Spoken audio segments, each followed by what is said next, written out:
करो जी। सारे पत्रकार साहबान का स्वागत है। पत्रकार रात को ज्यादा लेट काम करते, छेती खाना गलती होगी, माफी चाहता है, इसलिए मैं छेती जाना सी। भाई ਤੁਹਾਡੇ ਨਾਲ ਰਹਿ ਕੇ ਆਦਤ ਪੈ ਗਈ बड़ी आदत खराब करती है सब आप सोते नहीं है खराब हुई है, ठीक करती हैं। पहला लेट उठने की आदत सी नहीं मुख्यमंत्री Tap shutter button to search.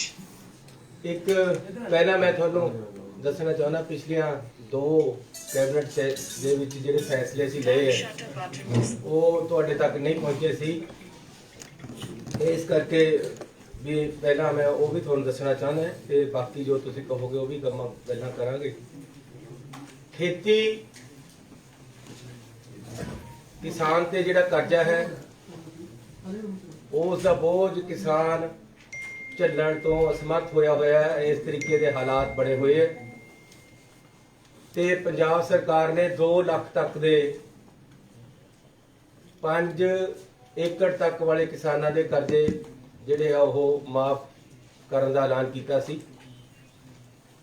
ਉਹਦੇ ਵਿੱਚ ਲਗਭਗ 1.5 ਲੱਖ ਕਿਸਾਨਾਂ ਦਾ ਕਰਜ਼ਾ ਅਜੇ ਮਾਫ ਨਹੀਂ ਹੋਇਆ ਤੇ ਨਾਲ ਜਿਹੜਾ ਲੈਂਡ ਮੌਰਗੇਜ ਬੈਂਕ ਹੈ, ਜਿਹੜਾ ਕਿ ਕਿਸਾਨ ਜ਼ਿਆਦਾਤਰ ਲੈਂਡ ਮੌਰਗੇਜ ਬੈਂਕ ਤੋਂ ਕਰਜ਼ਾ ਲੈਂਦੇ ਆ, ਉਹ ਵੀ ਇਹਦੇ ਵਿੱਚੋਂ ਰਹਿ ਗਿਆ ਸੀ। ਉਹਦੇ 2 ਏਕੜ 5 ਏਕੜ ਤੱਕ ਦੇ 2 ਲੱਖ ਤੱਕ ਦੇ ਕਰਜ਼ੇ ਜਿਹੜੇ ਉਹ ਮਾਫ ਨਹੀਂ ਸੀ ਹੋਏ। ਸੋ ਕੱਲ ਕਿਸਾਨ ਯੂਨੀਅਨ ਵੀ ਮਿਲੀਆਂ ਸੀ।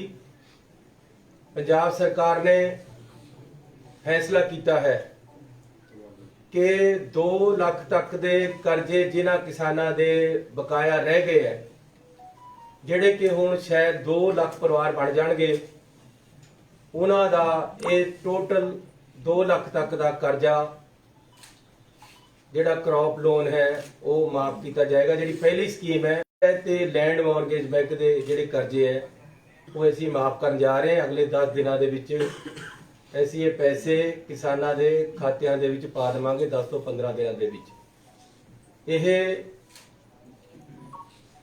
ਲੈਂਡ ਮੌਰਗੇਜ ਬੈਂਕ ਦਾ ਵੈਸੇ ਅਸੀਂ ਹਿਸਾਬ ਅਜੇ ਕੱਢਣਾ ਹੈ ਕਿਉਂਕਿ ਕੱਲ ਹੀ ਇਹਦੇ ਬਾਰੇ ਫੈਸਲਾ ਹੋਇਆ ਹੈ, ਲੇਕਿਨ ਲਗਭਗ 2000 ਕਰੋੜ ਰੁਪਈਆ ਅਸੀਂ ਕਿਸਾਨਾਂ ਨੂੰ ਉਹਨਾਂ ਦੇ ਕਰਜ਼ਿਆਂ ਦੀ ਵਾਪਸੀ ਦੇ ਵਿੱਚ ਦੇਣ ਜਾ ਰਹੇ ਹਾਂ।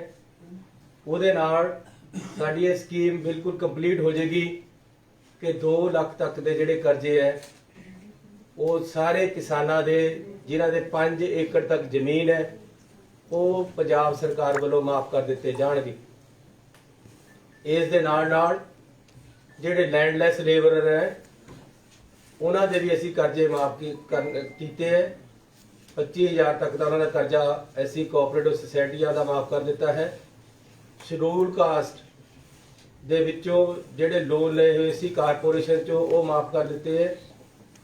ਇੱਕ 64 ਕਰੋੜ ਰੁਪਇਆ ਹੋਰ ਹੈ ਜਿਹੜਾ ਕਿ ਓਨ ਫੰਡ ਕੋਆਪਰੇਟਿਵ ਸੁਸਾਇਟੀਆਂ ਹੈ, ਜਿਹਦੇ ਵਿੱਚ ਗਰੀਬ ਲੋਕਾਂ ਦੇ ਖੇਤ ਮਜ਼ਦੂਰਾਂ ਦੇ ਜਾਂ ਮਜ਼ਦੂਰਾਂ ਦੇ ਕਰਜ਼ੇ ਹੈ ਉਹ ਵੀ ਅਸੀਂ ਮਾਫ ਕਰਨ ਜਾ ਰਹੇ ਹਾਂ। ਓਨ ਫੰਡ ਸੁਸਾਇਟੀਆਂ, ਇਹਦਾ ਮਤਲਬ ਇਹ ਹੈ ਕਿ ਜਿਹੜੇ ਸੁਸਾਇਟੀਆਂ ਦੇ ਕਰਜ਼ੇ ਪਹਿਲਾਂ ਸਰਕਾਰ ਦਾ ਪੈਸੇ ਦੇ ਮਾਫ ਕੀਤੇ ਹੈ। ਇੱਕ ਸੁਸਾਇਟੀਆਂ ਦੇ ਕੋਲ ਪੈਸਾ ਪਿਆ ਸੀ, ਉਹਨਾਂ ਨੇ ਵੀ ਕਿਸਾਨਾਂ ਖੇਤ ਮਜ਼ਦੂਰਾਂ ਨੂੰ ਕਰਜ਼ਾ ਦਿੱਤਾ ਹੋਇਆ ਹੈ। ਅਸੀਂ ਉਹ ਵੀ ਪੰਜਾਬ ਸਰਕਾਰ ਵੱਲੋਂ ਭਰਪਾਈ ਕਰ ਰਹੇ। ਲਗਭਗ 64 ਕਰੋੜ ਰੁਪਈਆ ਉਹ ਹੈ। ਸੋ ਇਸ ਕਰਕੇ ਕਿਸਾਨਾਂ ਨੂੰ ਤੇ ਖੇਤ ਮਜ਼ਦੂਰਾਂ ਨੂੰ ਮੈਂ ਵਧਾਈ ਦੇਣਾ ਚਾਹੁੰਦਾ ਕਿ ਪੰਜਾਬ ਸਰਕਾਰ ਨੇ ਉਹਨਾਂ ਦਾ ਕਰਜ਼ਾ ਚੱਕਿਆ। ਇਸ ਤੋਂ ਬਾਅਦ ਜਿਹੜੇ ਹੋਰ ਕਰਜ਼ੇ ਆ ਉਹਨਾਂ ਬਾਰੇ ਉਸ ਤੋਂ ਬਾਅਦ ਵਿਚਾਰ ਕੀਤਾ ਜਾਏਗਾ। ਕੈਬਨਿਟ ਦੇ ਵਿੱਚ ਕੱਲ ਫੈਸਲਾ ਲਿਆ ਗਿਆ ਹੈ ਕਿ ਜਨਰਲ ਕੈਟਾਗਰੀ ਕਮਿਸ਼ਨ ਪੰਜਾਬ ਸਰਕਾਰ ਨੇ ਬਣਾਉਣ ਦਾ ਫੈਸਲਾ ਲਿਆ ਹੈ, ਜਿਹੜਾ ਕਿ ਕੈਬਨਿਟ ਦੇ ਵਿੱਚ ਪਾਸ ਹੋ ਗਿਆ ਹੈ। ਕਿਉਂਕਿ ਜਨਰਲ ਕੈਟਾਗਰੀਆਂ ਦੇ ਵਿੱਚ ਵੀ ਗਰੀਬ ਲੋਕ ਹੈ, ਉਹ ਲੋਕ ਹੈ ਜਿਨ੍ਹਾਂ ਦੀ ਸੁਣਵਾਈ ਨਹੀਂ ਹੁੰਦੀ, ਜਿਨ੍ਹਾਂ ਨੂੰ ਦੇ ਨਾਲ ਕਈ ਵਾਰ ਅਨਿਆਏ ਹੋ ਜਾਂਦਾ ਹੈ। ਉਹਨਾਂ ਵਾਸਤੇ ਵੀ ਅਸੀਂ ਇੱਕ ਕਮਿਸ਼ਨ ਬਣਾਇਆ ਹੈ ਜਿਹਦਾ ਨਾਮ ਜਨਰਲ ਕੈਟਾਗਰੀ ਕਮਿਸ਼ਨ ਹੈ ਤੇ ਉਹਦੇ ਵਿੱਚ ਉਹ ਅਸੀਂ ਕੱਲ ਪਾਸ ਕਰ ਦਿੱਤਾ ਹੈ। ਲੰਬੜਦਾਰਾਂ ਦਾ ਮਸਲਾ ਬੜੀ ਦੇਰ ਤੋਂ ਚੱਲਿਆ ਆ ਰਿਹਾ ਸੀ ਤੇ ਅਸੀਂ ਇਸ ਦਾ ਹੱਲ ਕਰ ਦਿੱਤਾ ਹੈ। ਉਹਨਾਂ ਦੀ ਡਿਮਾਂਡ ਸੀ ਜੱਦੀ ਕੁਸ਼ਤੀ ਦੀ, ਲੇਕਿਨ ਅਸੀਂ ਇੱਕ ਸਹੀ ਤਰੀਕੇ ਨਾਲ ਉਹਨਾਂ ਨਾਲ ਬੈਠ ਕੇ ਰਸਤਾ ਕੱਢਿਆ ਹੈ। ਹੁਣ ਉਹ 5 ਸਾਲ ਤੱਕ ਸਰਬਰਾਹੀ ਮਤਲਬ ਆਪਣਾ ਚਾਰਜ ਹੈ ਜਿਹੜਾ ਆਪਣੇ ਲੜਕੇ ਨੂੰ ਜਾਂ ਕਿਸੇ ਨੂੰ ਦੇ ਸਕਦੇ ਹੈ, ਤੇ ਨਾਲ ਨਾਲ ਜਦੋਂ ਨੈਕਸਟ ਨੰਬਰਦਾਰ ਉਹਨਾਂ ਦੀ ਜਗ੍ਹਾ ਅਪਾਇੰਟ ਹੋਏਗਾ, ਜੇਕਰ ਉਹਨਾਂ ਦੀ ਡੈਥ ਹੋ ਜਾਂਦੀ ਹੈ ਤਾਂ ਉਹਦੇ ਵਿੱਚ ਐਕਸਪੀਰੀਅੰਸ ਨੂੰ ਤਰਜੀਹ ਦਿੱਤੀ ਜਾਏਗੀ। ਉਹਦੇ ਨਾਲ ਇਹ ਹੈ ਕਿ ਨੰਬਰਦਾਰ ਆਪਣੇ ਲੜਕੇ ਨੂੰ ਆਸਾਨੀ ਨਾਲ ਦੁਬਾਰੇ ਨੰਬਰਦਾਰ ਬਣਾ ਸਕਦੇ ਆ। ਇਹ ਉਹਨਾਂ ਦੀ ਡਿਮਾਂਡ ਸੀ, ਅਸੀਂ ਸਰਕਾਰ ਨੇ ਪੂਰੀ ਕਰ ਦਿੱਤੀ ਹੈ। ਮੋਟਰ ਵਹੀਕਲ ਐਕਟ ਟੈਕਸ ਵਿੱਚ ਮਿੰਨੀ ਬੱਸਾਂ ਅਤੇ ਟੈਕਸੀਆਂ ਨੂੰ ਕਰੋਨਾ ਟਾਈਮ ਦੇ ਤਹਿਤ ਕੱਲ ਕੈਬਨਿਟ ਦੇ ਵਿੱਚ ਅਸੀਂ ਪਾਸ ਕੀਤੀ। ਉਹਦੇ ਵਿੱਚੋਂ ਜ਼ਮੀਨ ਲੈ ਕੇ ਉੱਥੇ ਸ਼੍ਰੀ ਭਗਵਦ ਗੀਤਾ ਅਤੇ ਰਮਾਇਣ ਤੇ ਅਧਿਐਨ ਸੈਂਟਰ ਖੋਲ੍ਹਿਆ ਜਾਏਗਾ, ਜਿਹਦੀ ਸਾਰੀ ਰੂਪਰੇਖਾ ਬਣ ਗਈ ਹੈ। ਜ਼ਮੀਨ ਸਾਡੀ ਸਰਕਾਰ ਦੀ ਉਹ ਹੈ, ਯੂਨੀਵਰਸਿਟੀ ਦੀ ਹੈ। ਪਟਿਆਲੇ ਦੇ ਵਿੱਚ ਇਹ ਅਧਿਐਨ ਸੈਂਟਰ ਬਣਾਇਆ ਜਾਏਗਾ। ਇਹ ਸਰਕਾਰ ਨੇ ਫੈਸਲਾ ਕੀਤਾ ਹੈ। ਪੰਜਾਬ ਸਰਕਾਰ ਨੇ, ਕਿਉਂਕਿ ਜਿਹੜੀਆਂ ਪੰਜਾਬੀ ਫਿਲਮਾਂ ਹੈ ਇਹਨਾਂ ਦੀ ਬੜੀ ਮਹੱਤਤਾ ਹੋ ਗਈ ਹੈ। ਪੰਜਾਬੀ ਮਿਊਜ਼ਿਕ ਨੂੰ ਵਰਲਡ ਵਾਈਡ ਪਸੰਦ ਕੀਤਾ ਜਾ ਰਿਹਾ ਹੈ। ਅੱਜ ਕੱਲ ਪੰਜਾਬੀ ਮਿਊਜ਼ਿਕ ਦੇ ਬਿਨਾ ਬਾਲੀਵੁੱਡ ਦੀਆਂ ਫਿਲਮਾਂ ਵੀ ਕਾਮਯਾਬ ਨਹੀਂ ਹੋ ਰਹੀਆਂ। ਇਸ ਲਈ ਇਸ ਨੂੰ बढ़ावा देने ਲਈ ਅਸੀਂ ਇੱਕ film and television development council ਤਿਆਰ ਕੀਤੀ ਹੈ, ਜਿਹਦਾ ਕੱਲ ਫੈਸਲਾ ਲਿਆ ਹੈ। ਇਹਦੇ ਵਿੱਚ ਫਿਲਮਾਂ ਬਣਾਉਣ ਵਾਲੇ ਐਕਟਰ, ਪ੍ਰਮੋਟਰ, ਡਾਇਰੈਕਟਰ, ਇਹਨਾਂ ਨੂੰ ਜਿਸ ਤਰ੍ਹਾਂ ਪੰਜਾਬ ਆਰਟਸ ਕੌਂਸਲ ਹੈ, ਇਹ ਪੰਜਾਬ ਦੇ ਵਿੱਚ film and television development council Punjab ਸਰਕਾਰ ਬਣਾਉਣ ਜਾ ਰਹੀ ਹੈ। ਕੱਲ ਇਹਦਾ ਅਸੀਂ ਫੈਸਲਾ ਕਰ ਲਿਆ ਤੇ ਇਹ ਇਸੇ 10 ਦਿਨਾਂ ਦੇ ਵਿੱਚ ਅਸੀਂ ਇਸ ਨੂੰ ਬਣਾ ਦਾਂਗੇ। ਇੱਕ one time settlement for PSIES industrial parks ਵਾਸਤੇ ਅਸੀਂ ਸਕੀਮ ਲੈ ਕੇ ਆਏ ਹਾਂ। ਇਹ ਜਿਹੜੀ ਹੈ ਲਾਗੂ ਕਰਤੀ ਹੈ, ਕੱਲ ਕੈਬਨਿਟ ਦੀ ਮੀਟਿੰਗ ਦੇ ਵਿੱਚ ਪਾਸ ਕਰ ਦਿੱਤਾ ਗਿਆ। ਇਸ ਤੋਂ ਇਲਾਵਾ ਵਿਕਰਮਜੀਤ ਸਿੰਘ ਮਜੀਠੀਆ ਤੇ FIR ਦਰਜ ਕੀਤੀ ਗਈ ਹੈ। ਉਹਦੇ ਬਾਰੇ ਮੈਂ ਆਪ ਜੀ ਨੂੰ ਦੱਸ ਦੇਣਾ ਚਾਹੁੰਦਾ ਕਿ ਪੰਜਾਬ ਦੇ ਵਿੱਚ ਸ਼੍ਰੋਮਣੀ ਅਕਾਲੀ ਦਲ ਦੀ ਸਰਕਾਰ ਤੇ BJP ਦੀ ਸਰਕਾਰ ਦੇ ਸਮੇਂ ਦੇ ਵਿੱਚ ਜਿਸ ਤਰੀਕੇ ਨਾਲ ਨਸ਼ੇ ਫੈਲੇ, ਜਿਸ ਤਰੀਕੇ ਦੇ ਨਾਲ ਸਾਡੇ ਨੌਜਵਾਨਾਂ ਦੀਆਂ ਜ਼ਿੰਦਗੀਆਂ ਦੇ ਨਾਲ ਖਿਲਵਾੜ ਹੋਇਆ, ਮਾਵਾਂ ਦੀਆਂ ਭੁੱਖਾਂ ਰੁਲੀਆਂ ਤੇ ਪੰਜਾਬ ਨੂੰ ਉੜਤਾ ਪੰਜਾਬ ਤੱਕ ਦੇ ਮਿਹਣੇ ਸਹਿਣੇ ਪਏ, ਉਹਦੇ ਵਿੱਚ ਬਹੁਤ ਹੀ ਸਾਨੂੰ ਮੁਸੀਬਤਾਂ ਇੱਕ ਕਿਸਮ ਦੀਆਂ ਪੰਜਾਬ ਤੇ ਪੈ ਗਈਆਂ ਕਿ ਪੰਜਾਬ ਦੀ ਅਰਥ ਵਿਵਸਥਾ ਵਿਗੜ ਲੱਗ ਗਈ, ਪੰਜਾਬ ਦਾ ਨੌਜਵਾਨ ਖਰਾਬ ਹੋਣ ਲੱਗ ਗਿਆ, ਨੌਜਵਾਨੀ ਗਲ ਗਈ, ਜਿਹਦੇ ਕਰਕੇ ਲੋਕਾਂ ਦੇ ਵਿੱਚ ਰੋਸ ਔਰ ਉਸ ਸਮੇਂ ਦੇ ਜਿਹੜੇ ਲੋਕਾਂ ਨੇ ਤਸਕਰੀ ਕੀਤੀ ਉਹਨਾਂ ਤੇ ਕਾਰਵਾਈਆਂ ਨਹੀਂ ਹੋਈਆਂ।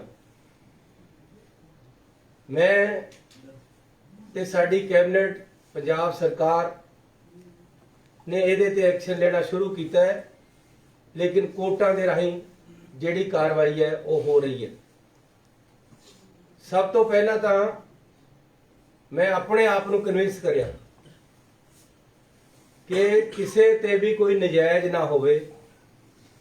ਇਸ ਲਈ ਪਹਿਲਾਂ ਮੈਂ ਆਪਣੇ ਆਪ ਨੂੰ ਪੁੱਛਿਆ ਤੇ ਆਪਣੇ ਅਫਸਰਾਂ ਨੂੰ ਪੁੱਛਿਆ, ਆਪਣੇ ਆਪ ਨੂੰ ਇਸ ਗੱਲ ਤੇ ਲੈ ਕੇ ਆਇਆ ਮੈਂ ਹਰ ਗੱਲ ਦਾ ਪਤਾ ਕਰਕੇ ਕਿ क्या ऐसी जो कर रहे हो सही है कि नहीं, क्योंकि आखिर ਨੂੰ हर किसी ने अपने इखलाक नाल भुलना ਹੁੰਦਾ है, आखिर ਨੂੰ हर किसी ने अपनी जमीर ਦੇ ਨਾਲ ਚੱਲਣਾ ਹੁੰਦਾ है। ਇਸ ਕਰਕੇ ਪਹਿਲਾਂ ਮੈਂ ਪਤਾ ਕੀਤਾ ਕਿ ਅਸਲੀਅਤ ਕੀ ਹੈ। ਜਦ ਮੈਂ ਆਪ ਕਨਵਿੰਸ ਹੋ ਗਿਆ ਕਿ ਵਾਕਈ ਇਹਨਾਂ ਲੋਕਾਂ ਦੀ ਇਨਵੋਲਵਮੈਂਟ ਰਹੀ ਹੈ, ਇਹਨਾਂ ਲੋਕਾਂ ਨੇ ਪੰਜਾਬ ਦੇ ਵਿੱਚ ਨਸ਼ੇ ਫੈਲਾਏ ਹੈ, ਇਹਨਾਂ ਨੇ ਪੰਜਾਬ ਦੇ ਵਿੱਚ ਇਹ ਸਾਰਾ ਕੁਝ ਕੀਤਾ ਹੈ, ਪੰਜਾਬ ਦੀ ਜਵਾਨੀ ਦਾ ਘਾਣ ਕੀਤਾ ਹੈ, ਤਾਂ ਅਸੀਂ ਇਸ ਮਸਲੇ ਨੂੰ ਚੱਕਿਆ, ਤਾਂ ਅਸੀਂ ਇਸ ਮਸਲੇ ਤੇ ਅੱਗੇ ਵਧੇ। ਪਹਿਲਾਂ ਆਪਣੀ ਜ਼ਮੀਰ ਦੀ ਆਵਾਜ਼ ਸੁਣੀ ਹੈ, ਪਹਿਲਾਂ ਆਪਣੇ ਆਪ ਨੂੰ ਕਨਵਿੰਸ ਕੀਤਾ ਹੈ ਕਿ ਵਾਕਈ ਇਹ ਲੋਕ ਜਿਹੜੇ ਹੈ ਜ਼ਿੰਮੇਵਾਰ ਹੈ ਪੰਜਾਬ ਨੂੰ ਬਦਨਾਮ ਕਰਨ ਲਈ ਤੇ ਪੰਜਾਬ ਦੀ ਨੌਜਵਾਨੀ ਗਾਲਣ ਲਈ। ਉਸ ਤੋਂ ਬਾਅਦ ਹੀ ਅਸੀਂ ਇਸ ਰਸਤੇ ਤੇ ਅੱਗੇ ਤੁਰੇ ਹੈ। ਤੋ ਇਹ ਕੋਈ ਕੇਸ ਕਾਂਗਰਸ ਪਾਰਟੀ ਦਾ ਜਾਂ ਕਾਂਗਰਸ ਸਰਕਾਰ ਦਾ ਬਣਾਇਆ ਹੋਇਆ ਨਹੀਂ ਹੈ। ਇਹ ਕੇਸ 2013 ਦੇ ਵਿੱਚ ਪ੍ਰਕਾਸ਼ ਸਿੰਘ ਬਾਦਲ ਤੇ ਬੀਜੇਪੀ ਦੀ ਸਰਕਾਰ ਦੇ ਸਮੇਂ ਉਜਾਗਰ ਹੋਇਆ ਹੈ। 6000 ਕਰੋੜ ਰੁਪਏ ਦਾ ਡਰੱਗ ਮਾਫੀਆ ਤੇ ਡਰੱਗ ਸਕੈਂਡਲ ਫੜਿਆ ਗਿਆ ਹੈ 2013 ਦੇ ਵਿੱਚ। ਭੋਲਾ ਅਤੇ ਹੋਰ ਬੰਦੇ ਇਹਦੇ ਵਿੱਚ ਮੁਲਜ਼ਮ ਬਣੇ ਹੈ ਤੇ ਉਸੇ ਸਮੇਂ ਪੰਜਾਬ ਪੁਲਿਸ ਦੇ ਵਿੱਚ ਇੱਕ ਜਿਮਨੀ ਲਿਖੀ ਗਈ ਹੈ। ਜਿਮਨੀ ਇੱਕ ਡਾਕੂਮੈਂਟ ਹੁੰਦਾ ਹੈ, ਪੰਜਾਬੀ ਚ ਉਹਨੂੰ ਜਿਮਨੀ ਕਹਿੰਦੇ ਹੈ, ਜਿਹੜਾ ਕਿ ਦੋਸ਼ੀ ਦੇ ਖਿਲਾਫ ਲਿਖਿਆ ਜਾਂਦਾ ਹੈ ਕੇਸਾਂ ਦੇ ਵਿੱਚ। ਉਹਦੇ ਵਿੱਚ ਬਿਕਰਮਜੀਤ ਸਿੰਘ ਮਜੀਠੀਏ ਨੂੰ ਜਿਮਨੀ ਦੇ ਵਿੱਚ ਇਹਦਾ ਨਾਮ ਆਇਆ ਹੈ ਕਿ ਇਹ ਵੀ ਇਹਨਾਂ ਗੱਲਾਂ ਦੇ ਵਿੱਚ ਇਨਵੋਲਵ ਹੈ।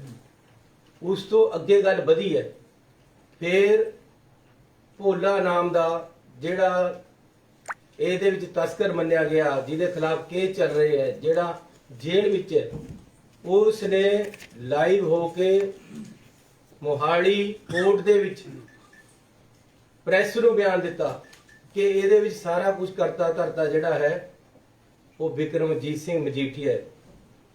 ਗੱਲ ਇੱਥੇ ਰੁਕੀ ਨਹੀਂ ਹੈ। ਉਸ ਤੋਂ ਬਾਅਦ ਈਡੀ ਕੋਲ ਮਜੀਠੀਆ ਦਾ ਰੋਲ ਸਾਹਮਣੇ ਆਇਆ। ਈਡੀ ਨੇ ਪੂਰੇ ਵਿਸਤਾਰ ਦੇ ਵਿੱਚ ਇਹਨਾਂ ਦੇ ਰੋਲ ਨੂੰ ਦਰਸਾਇਆ ਤੇ ਇਹਨਾਂ ਨੂੰ ਬਾਰ-ਬਾਰ ਬੁਲਾ ਕੇ ਸਾਰੀ ਰਿਪੋਰਟਾਂ ਲਈਆਂ ਗਈਆਂ ਤੇ ਈਡੀ ਨੇ ਵੀ ਇਹਨਾਂ ਨੂੰ ਦੋਸ਼ੀ ਪਾਇਆ। ਉਸ ਤੋਂ ਬਾਅਦ ਇਹ ਗੱਲ ਇੱਥੇ ਵੀ ਨਹੀਂ ਰੁਕੀ। ਕੋਰਟ ਦੇ ਵਿੱਚ ਨਵਕਿਰਨ ਸਿੰਘ ਜਿਹੜੇ ਹਿਊਮਨ ਰਾਈਟਸ ਵਾਸਤੇ ਲੜਦੇ ਹੈ, ਉਹਨਾਂ ਨੇ ਕੋਰਟ ਦੇ ਵਿੱਚ ਕੇਸ ਪਾਇਆ ਕਿ ਜੀ ਈਡੀ ਕੋਲ ਬਿਕਰਮਜੀਤ ਸਿੰਘ ਮਜੀਠੀਆ ਦਾ ਨਾਮ ਆਇਆ ਹੈ, ਪੰਜਾਬ ਦੀ ਪੁਲਿਸ ਕੋਲ ਹੀ ਬਿਕਰਮਜੀਤ ਸਿੰਘ ਮਜੀਠੀਆ ਦਾ ਨਾਮ ਆਇਆ ਹੈ। ਇਹ ਅਕਾਲੀ ਦਲ ਦੇ ਟਾਈਮ ਹੋਇਆ, ਅਕਾਲੀ ਦਲ ਬੀਜੇਪੀ ਦੀ ਸਰਕਾਰ ਦੇ ਟਾਈਮ ਹੋਇਆ ਕਿ ਫਿਰ ਸਰਕਾਰ ਇਹਦੇ ਤੇ ਕਾਰਵਾਈ ਕਿਉਂ ਨਹੀਂ ਕਰਦੀ। ਇਹਦੇ ਉੱਤੇ ਇਹ ਸੱਤਾ ਪਿੰਡੀ ਹੋਰ ਸਾਰੇ ਫਰਾਰ ਹੋਏ ਇਹਦੇ ਵਿੱਚ, ਜਿਹੜੇ ਕਿ ਇਹਦੇ ਆਪਣੇ ਬੰਦੇ ਜਿਹੜੇ ਇਹਦੇ ਘਰ ਰਹਿੰਦੇ ਰਹੇ, ਜਿਹਨੂੰ ਇਹਨਾਂ ਨੇ ਸਿਕਿਉਰਟੀਆਂ ਪ੍ਰੋਵਾਈਡ ਕਰੀਆਂ, ਆਪਣੀਆਂ ਜਿਪਸੀਆਂ ਦਿੱਤੀਆਂ, ਆਪਣੇ ਘਰ ਰੱਖੇ, ਉਹ ਲੋਕ ਅੱਜ ਫਰਾਰ ਹੈ, ਉਹਨਾਂ ਨੂੰ ਫੜਿਆ ਨਹੀਂ ਗਿਆ। ਤੇ ਨਵਕਿਰਨ ਸਿੰਘ ਦੀ ਜਿਹੜੀ ਕੋਰਟ ਵਿੱਚ ਉਹਨਾਂ ਨੇ ਕੇਸ ਪਾਇਆ, ਉਹਦੇ ਉੱਤੇ ਐਸਟੀਐਫ ਪੰਜਾਬ ਨੂੰ ਇੱਕ ਰਿਪੋਰਟ ਦੇਣ ਵਾਸਤੇ ਕਿਹਾ ਗਿਆ। ਇਹ ਕੋਰਟ ਦੇ ਮਸਲੇ ਹੈ, ਕੋਰਟ ਹਾਈ ਕੋਰਟ ਨੇ ਕਿਹਾ, ਉਹਦੇ ਵਿੱਚ ਹਾਈ ਕੋਰਟ ਦੇ ਕਹਿਣ ਤੇ ਐਸਟੀਐਫ ਪੰਜਾਬ ਨੇ ਸਿੱਧੂ ਜੀ ਦੇ ਏਡੀਜੀਪੀ ਹੈ ਇੰਚਾਰਜ ਹੈ, ਉਹਨਾਂ ਨੇ ਇੱਕ ਰਿਪੋਰਟ ਦਿੱਤੀ ਕਿ ਜੀ ਆਹ ਰਿਪੋਰਟ ਹੈ, ਹਾਈ ਕੋਰਟ ਦੇ ਵਿੱਚ ਸਬਮਿਟ ਕਰਾਤੀ। ਇਹ 2017 ਦੀ ਗੱਲ ਹੈ, ਅੱਜ ਦੀ ਗੱਲ ਨਹੀਂ ਹੈ। ਅਕਾਲੀ ਦਲ ਦੀ ਸਰਕਾਰ ਦੇ ਵਿੱਚ ਪਹਿਲਾਂ ਸਾਰਾ ਕੁਝ ਹੋਇਆ। ਉਸ ਤੋਂ ਬਾਅਦ 2017 ਚ ਹਾਈ ਕੋਰਟ ਨੇ ਰਿਪੋਰਟ ਲਈ, ਹਾਈ ਕੋਰਟ ਦੇ ਵਿੱਚ ਰਿਪੋਰਟ ਗਈ। ਉਸ ਤੋਂ ਬਾਅਦ ਅੱਜ ਤੱਕ ਸਾਡੀ ਪਿਛਲੀ ਸਰਕਾਰ ਕੈਪਟਨ ਸਾਹਿਬ ਹੋਰਾਂ ਨੇ, ਸਾਡੇ ਐਡਵੋਕੇਟ ਜਨਰਲ ਨੇ ਇਸ ਦੀ ਸਹੀ ਪੈਰਵਾਈ ਨਾ ਕਰਕੇ ਉਹ ਰਿਪੋਰਟ ਨੂੰ ਖੁਲਵਾਇਆ ਨਹੀਂ, ਲਾਗੂ ਨਹੀਂ ਕਰਾਇਆ। ਹੁਣ ਜਦੋਂ ਸਰਕਾਰ ਬਦਲੀ, ਸਾਡੇ ਵਕੀਲਾਂ ਨੇ ਪੈਰਵਾਈ ਕੀਤੀ, ਤਾਂ ਹਾਈ ਕੋਰਟ ਨੇ ਕਿਹਾ ਕਿ ਤੁਹਾਨੂੰ ਕੋਈ ਰੋਕ ਨਹੀਂ ਹੈ, ਤੁਸੀਂ ਕਾਰਵਾਈ ਕਰ ਸਕਦੇ ਹੋ। ਹਾਈ ਕੋਰਟ ਨੇ ਕੋਰਟ ਦੇ ਵਿੱਚ ਆਰਡਰ ਕੀਤੇ ਹੈ। ਹਾਈ ਕੋਰਟ ਦੇ ਕਹਿਣ ਤੇ ਇਹ ਐਸਟੀਐਫ ਦੀ ਰਿਪੋਰਟ ਜਿਹੜੀ ਖੋਲੀ ਗਈ ਹੈ, ਜਦ ਖੋਲ ਕੇ ਦੇਖਿਆ ਤਾਂ ਉਹਦੇ ਚ ਭੰਡਾਰਾ ਜਿਹੜਾ ਉਹ ਬਿਕਰਮਜੀਤ ਸਿੰਘ ਮਜੀਠੀਆ ਦੇ ਖਿਲਾਫ ਹੈ। ਰਿਪੋਰਟ ਦੇ ਵਿੱਚ ਕਿਹਾ ਗਿਆ ਹੈ, ਮੇਰੀ ਰਿਪੋਰਟ ਨਹੀਂ ਹੈ, ਹਾਈ ਕੋਰਟ ਦੀ ਰਿਪੋਰਟ ਹੈ ਕਿ ਬਿਕਰਮਜੀਤ ਸਿੰਘ ਮਜੀਠੀਆ ਦੇ ਖਿਲਾਫ ਐਨਫ ਐਵੀਡੈਂਸ ਹੈ, ਇਸ ਦੇ ਖਿਲਾਫ ਕਾਰਵਾਈ ਹੋਣੀ ਚਾਹੀਦੀ ਹੈ। ਉਹੀ ਰਿਪੋਰਟ ਟੋਟਲ SCFIR ਦੇ ਵਿੱਚ ਕਨਵਰਟ ਕਰਕੇ ਪਰਚਾ ਦਰਜ ਕੀਤਾ ਹੈ। ਉਸ ਦੀ ਕਾਰਵਾਈ ਅੱਗੇ ਚੱਲ ਰਹੀ ਹੈ। ਇਹ ਲੜਾਈ ਇੱਕ ਵੱਡੀ ਲੜਾਈ ਹੈ। ਇਹਦੇ ਵਿੱਚ ਵੱਡੇ ਮਗਰਮੱਛ ਹੈ ਤੇ ਵੱਡੀਆਂ ਤਾਕਤਾਂ ਹੈ। ਵੱਡੀਆਂ ਤਾਕਤਾਂ ਦੇ ਸਾਹਮਣੇ ਸਾਨੂੰ ਆਪਣੇ ਆਪ ਨੂੰ ਤਕੜਾ ਕਰਕੇ ਚਟਾਨ ਵਾਂਗੂ ਖੜਨਾ ਪੈ ਰਿਹਾ ਹੈ, ਕਿਉਂਕਿ ਸੇਵਾ ਦੇਸ਼ ਦੀ ਜ਼ਿੰਦੜੀ ਹੈ ਬੜੀ ਔਖੀ। ਗੱਲਾਂ ਕਰਨੀਆਂ ਬਹੁਤ ਸੁਖਾਲੀਆਂ ਨੇ, ਜਿਨ੍ਹਾਂ ਇਹ ਸੇਵਾ ਵਿੱਚ ਪੈਰ ਪਾਇਆ ਉਹਨਾਂ ਲੱਖ ਮੁਸੀਬਤਾਂ ਘਾਲੀਆਂ ਨੇ। ਜੇ ਉਦਮ ਸਿੰਘ ਜੀ ਸਾਡੇ ਵਾਸਤੇ ਕੁਰਬਾਨੀਆਂ ਕਰ ਸਕਦੇ, ਜੇ ਸਾਨੂੰ ਭਗਤ ਸਿੰਘ ਜੀ ਇੱਕ ਰਾਸਤਾ ਦਿਖਾ ਕੇ ਜਾ ਸਕਦੇ, ਤਾਂ ਸਾਡਾ ਫਰਜ਼ ਬਣਦਾ ਹੈ ਕਿ ਅਸੀਂ ਦੇਸ਼ ਵਿਰੋਧੀ, ਸਮਾਜ ਵਿਰੋਧੀ ਤਾਕਤਾਂ ਦੇ ਖਿਲਾਫ ਤਕੜੇ ਹੋ ਕੇ ਖੜੀਏ। ਮੈਂ ਗਰੀਬ ਪਰਿਵਾਰ ਚੋਂ ਪੈਦਾ ਹੋਇਆ, ਲੇਕਿਨ ਨਾ ਮੈਨੂੰ ਪੈਸੇ ਦੀ ਲੋੜ ਹੈ, ਨਾ ਮੈਨੂੰ ਤਾਕਤ ਦੀ ਭੁੱਖ ਹੈ। ਸਿਰਫ ਤੇ ਸਿਰਫ ਜੇ ਇਸ ਲੜਾਈ ਵਿੱਚ ਕੁੱਦੇ ਹੈ ਤਾਂ ਪੰਜਾਬ ਦੀ ਜਵਾਨੀ ਵਾਸਤੇ ਕੁੱਦੇ ਹੈ।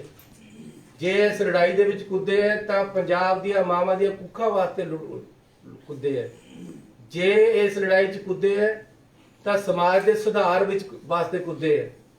ਸਾਨੂੰ ਕੋਈ ਪਰਵਾਹ ਨਹੀਂ ਹੈ, ਕੋਈ ਖਤਰਾ ਆਉਣ ਵਾਲੇ ਦਿਨਾਂ ਦੇ ਵਿੱਚ ਸਾਨੂੰ ਆਪਣੇ ਇਰਾਦਿਆਂ ਤੋਂ ਰੋਕ ਨਹੀਂ ਸਕਦਾ। ਮੈਂ ਆਪਣੇ ਉਹਨਾਂ ਨੌਜਵਾਨਾਂ ਨੂੰ ਬਹੁਤ ਪਸੰਦ ਕਰਦਾ ਜਿਹੜੇ ਫੋਟੋ ਭਗਤ ਸਿੰਘ ਦੀ ਲਗਾ ਕੇ ਰੱਖਦੇ, ਕਿਉਂਕਿ ਉਹਨਾਂ 'ਚ ਕੋਈ ਖੋਟ ਨਹੀਂ ਹੁੰਦੀ। ਮੈਂ ਉਸ ਭਗਤ ਸਿੰਘ ਤੋਂ ਇਨਸਪੀਰੇਸ਼ਨ ਲੈ ਰਿਹਾ, ਕਿਉਂਕਿ ਸਾਡਾ ਫਰਜ਼ ਬਣਦਾ ਹੈ ਜਿਹੜਾ ਸਾਡੀਆਂ ਪਿਛਲੀਆਂ ਸਰਕਾਰਾਂ ਨੇ ਨਹੀਂ ਕੀਤਾ, ਕਿਉਂਕਿ ਉਹਦੇ ਆਪਣੇ ਰਿਸ਼ਤੇਦਾਰ ਹੋਮ ਮਿਨਿਸਟਰ ਸੀ, ਉਹਦਾ ਆਪਣਾ ਰਿਸ਼ਤੇਦਾਰ ਮੁੱਖ ਮੰਤਰੀ ਸੀ। ਇਸ ਕਰਕੇ ਉਹਨਾਂ ਨੇ ਇਸ ਬੰਦੇ ਤੇ ਕਾਰਵਾਈ ਨਹੀਂ ਕੀਤੀ। ਅਜਿਹੇ ਇੱਕ ਨਹੀਂ ਹੋਰ ਵੀ ਨਿਕਲਣਗੇ। ਆਪਣੇ ਰਿਸ਼ਤੇਦਾਰ ਨੂੰ ਬਚਾਇਆ ਗਿਆ ਹੈ, ਸਰਪ੍ਰਸਤੀ ਦਿੱਤੀ ਗਈ ਹੈ, ਤੇ ਅੱਜ ਪੰਜਾਬ ਇਹਨਾਂ ਨੇ ਬਦਨਾਮ ਕੀਤਾ ਸੀ। ਉਸ ਗੱਲ ਨੂੰ ਅੱਗੇ ਲੈ ਕੇ ਆਉਣਾ ਹੈ। ਅੱਗੇ ਨੂੰ ਉਹ ਲੋਕ ਜਿਹੜੇ ਪੰਜਾਬ ਦੇ ਵਿੱਚ ਅਜੇ ਵੀ ਨਸ਼ਿਆਂ ਦੀ ਤਸਕਰੀ ਕਰਦੇ ਆ, ਉਹਨਾਂ ਨੂੰ ਵੀ ਇੱਕ ਸਬਕ ਉਹ ਸਿਖਾਉਣਾ ਹੈ। ਜਿਹੜੇ ਨਸ਼ੇ ਕਰਦੇ ਆ, ਥੋੜੇ ਥੋੜੇ ਬੱਚਿਆਂ ਨੂੰ ਲਗਾਤਾ, ਜਿਹਨਾਂ ਦੀ ਜਵਾਨੀਆਂ ਗਾਲਤੀਆਂ, ਉਹਨਾਂ ਨੂੰ ਫੜ ਕੇ ਅੰਦਰ ਦੇਈ ਜਾਂਦੇ ਆ। ਅਸੀਂ ਉਹ ਤਾਂ ਨਹੀਂ ਤਾਂ ਮਜਬੂਰੀ ਬੜੀ ਵੀ ਹੈ ਕਿ ਜੀ ਉਹ ਨਸ਼ਾ ਕਰਨਾ ਪੈ ਰਿਹਾ ਉਹਨਾਂ ਨੂੰ, ਕਿਉਂਕਿ ਉਹਨਾਂ ਦੀ ਲੱਤ ਲੱਗ ਗਈ ਹੈ ਸਰੀਰ ਨੂੰ। ਉਹਨਾਂ ਨੂੰ ਤਾਂ ਸਹਿਨਬੁੱਧੀ ਦੇ ਨਾਲ ਅਸੀਂ ਆਪਣੇ ਹਸਪੀਟਲ ਜਾ ਕੇ ਠੀਕ ਕਰਾਣਾ ਹੈ।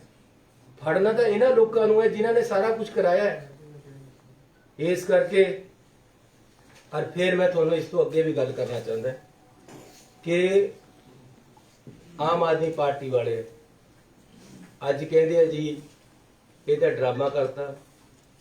ਮੈਂ ਕਹਿੰਦਾ ਇਹ ਜਿਹਾ ਡਰਾਮਾ ਕਰਕੇ ਦੇਖੋ, ਕੋਈ ਪਤਾ ਲੱਗੇਗਾ ਨਾ ਵੀ ਕਿਆ ਭਾਅ ਵਿਕਦੀ ਹੈ ਤੇ ਕਿਸ ਤਰ੍ਹਾਂ ਖੜਨਾ ਪੈਂਦਾ, ਕਿਸ ਤਰ੍ਹਾਂ ਪੁਲਿਸ ਅਫਸਰਾਂ ਨੂੰ ਖਿਡਾਉਣਾ ਪੈਂਦਾ ਹੈ, ਕਿਸ ਤਰੀਕੇ ਦੇ ਨਾਲ ਅਗਲੇ ਕਰੋੜਾਂ ਅਰਬਾਂ ਰੁਪਈਆ ਆਫਰ ਕਰਦੇ ਆ, ਕਿਸ ਤਰੀਕੇ ਦੇ ਨਾਲ ਦਬਕੇ ਵੱਜਦੇ ਸਾਡੇ ਅਫਸਰਾਂ ਨੂੰ। ਇਹ ਤਾਂ ਕੇਜਰੀਵਾਲ ਆ ਕੇ ਦੇਖੇ, ਕੇਜਰੀਵਾਲ ਨੂੰ ਤਾਂ ਇੱਕੋ ਦਬਕਾ ਵੱਜਿਆ ਸੀ। ਆ ਉਹਦਾ ਐਫੀਡੇਵਿਟ ਹੈ, ਮਾਫੀਨਾਮਾ, ਜਿਹੜਾ ਉਹਨੇ ਕੋਰਟ ਦੇ ਵਿੱਚ ਜਮ੍ਹਾਂ ਕਰਾਇਆ। ਮੈਂ ਆਪ ਜੀ ਨੂੰ ਜਾਣਕਾਰੀ ਵਾਸਤੇ ਪੜ੍ਹ ਕੇ ਸੁਣਾ ਰਿਹਾ। ਆਮ ਆਦਮੀ ਪਾਰਟੀ ਦਾ ਜਿਹੜਾ ਕਰਤਾ ਧਰਤਾ ਕੇਜਰੀਵਾਲ ਇਸੇ ਮਜੀਠੀਏ ਤੋਂ ਮਾਫੀ ਮੰਗ ਕੇ ਭੱਜ ਗਿਆ ਸੀ। ਇਹ ਭਗੌੜਾ ਹੈ। ਭਗਵੰਤ ਮਾਨ ਵਰਗਿਆਂ ਨੇ ਇਸ ਨੂੰ ਸ਼ਹਿ ਦਿੱਤੀ ਨਾਲ। ਜਿਹੜਿਆਂ ਦੇ ਵਿੱਚ ਥੋੜੇ ਬਹੁਤੇ ਦੇਸ਼ ਪ੍ਰਸਤੀ ਦੇ ਕਣ ਸੀ, ਉਹ 10 ਐਮਐਲਏ ਇਸ ਨੂੰ ਇਸ ਕਰਕੇ ਛੱਡ ਕੇ ਚਲੇ ਗਏ ਕਿ ਸਾਡੇ ਨੌਜਵਾਨਾਂ ਦੀ ਜਵਾਨੀ ਗਲਦੀ ਦੇਖ ਕੇ ਤੈਨੂੰ ਜ਼ਿਆਦਾ ਪਿਆਰੀ ਹੋਗੀ ਦਿੱਲੀ ਦਾ ਮੁੱਖ ਮੰਤਰੀ ਬਣਨਾ। ਤੂੰ ਡਰ ਗਿਆ, ਤੂੰ ਖੜ ਨਹੀਂ ਸਕਿਆ ਸਾਹਮਣੇ। ਪਹਿਲਾਂ ਦਾਗੂਆਂ ਜੇ ਮਾਰਦੇ ਸੀ ਚੋਣਾਂ ਤੋਂ ਪਹਿਲਾਂ ਵੋਟਾਂ ਲੈਣ ਨੂੰ। ਜਦ ਵੋਟਾਂ ਖਤਮ ਹੋ ਗਈਆਂ ਤਾਂ ਆਹ ਮਾਫੀਨਾਮਾ ਕੇਜਰੀਵਾਲ ਨੇ ਕੋਰਟ ਵਿੱਚ ਦਿੱਤਾ। ਲੈਟਰ ਹੈ ਉਹਦਾ, ਲੈਟਰ ਹੈਡ ਤੇ। ਆ ਮੈਂ ਹੁਣ ਤੁਹਾਨੂੰ ਪੜ੍ਹ ਕੇ ਸੁਣਾ ਰਿਹਾ। ਆਮ ਆਦਮੀ ਪਾਰਟੀ ਦਾ ਲੈਟਰ ਹੈਡ ਹੈ, ਕੇਜਰੀਵਾਲ ਦੇ ਦਸਤਖਤ ਹੈ।